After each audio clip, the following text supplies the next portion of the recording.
આજકાલ ટેલિકોમ કંપનીઓના રિચાર્જ વધવાથી કેટલાક કરોડો ગ્રાહકો છે જેને નુકસાનનો સામનો કરવો પડ્યો. એમને જે પ્લાન તૈયાર કરેલ છે તમારે રિચાર્જ કરવા પડતા હોય છે. ખાસ કરીને SMS કે કોલિંગ માટે પ્લાન ચૂઝ કરવો હોય તો આ કંપનીઓ પાસે કોઈ જ પ્લાન જ નથી. એટલા જ માટે આવી રહી છે ટ્રાઈ એટલે કે ટેલિકોમ રેગ્યુલેટરી ઓથોરિટી ઇન્ડિયા એ નવો નિયમ બનાવ્યો છે. તે કયો નિયમ છે? ટ્રાઈ એટલે કે ટેલિકોમ રેગ્યુલેટરી ઓથોરિટી ઇન્ડિયાએ ટ્રાઈ ટેરિફના નિયમોમાં કર્યા ફેરફાર. આ ટ્રાઈ જે ટેલિકોમ કંપનીઓમાં કયા નિયમો લાવવા જોઈએ તે નક્કી કરતી હોય છે. આ ઓથોરિટી ઇન્ડિયાની અંદર આવેલી છે, તેથી આ કંપનીઓએ તેના નિયમોનું પાલન કરવું પડતું હોય છે. આ જે કંપનીઓ છે જેમાં વીઆઈ આવી જાય છે, એરટેલ આવી જાય છે, BSNL આવી જાય છે, જીઓ આવી જાય છે.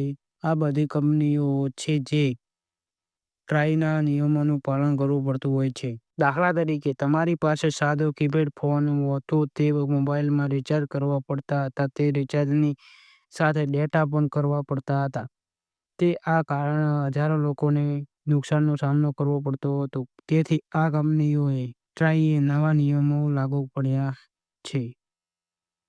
આ નિયમો એ છે કે જ્યારે પહેલા 10, 20, 30, 40 થી ₹100 સુધીનું રિચાર્જ કરી શકતા હતા, તે અત્યારે 4G અને 5G આવતા કંપનીઓ વધારે પૈસા કમાવા માટે આ પ્લાનને બંધ કરી નાખ્યા હતા. તેથી સાદા મોબાઈલમાં પણ રિચાર્જવાળું ડેટા કરાવવું પડતું હતું.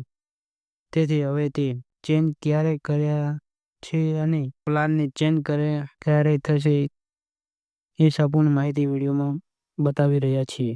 તો આ પ્લાન 24 જાન્યુઆરીથી બદલવામાં આવ્યા છે. તમારા મોબાઈલમાં હમણાં તો અવેલેબલ નહીં હોય, પણ 24 જાન્યુઆરીથી આ પ્લાન વાળું રિચાર્જ કરાવી શકો છો. આ જીઓ, એરટેલ, વીઆઈ ને આ કંપનીઓએ આ નિયમોના વિરોધ પણ કર્યા હતા. પણ આપણા ભારતમાં એવા ઘણા બધા લોકો છે જેઓ આ જીઓ, વીઆઈ, એરટેલ આ કંપનીઓ આ નિયમોના વિરોધ પણ કર્યા હતા. આપણા ભારતમાં એવા ઘણા બધા લોકો છે જેઓ સમયસર રિચાર્જ કરાવી શકતા નથી.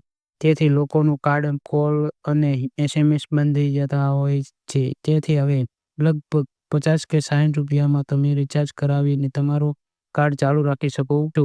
આ બાબતે લઈને હજારો લોકોને ફાયદો થશે અને આ બાબતને લઈને તમારે શું કહેવું છે જરૂર કમેન્ટ કરજો. આ વિડીયોમાં તમને ઇન્ફોર્મેશન મળી હોય તો વિડીયોને લાઈક, શેર જેથી બીજા લોકોને પણ ખબર પડે.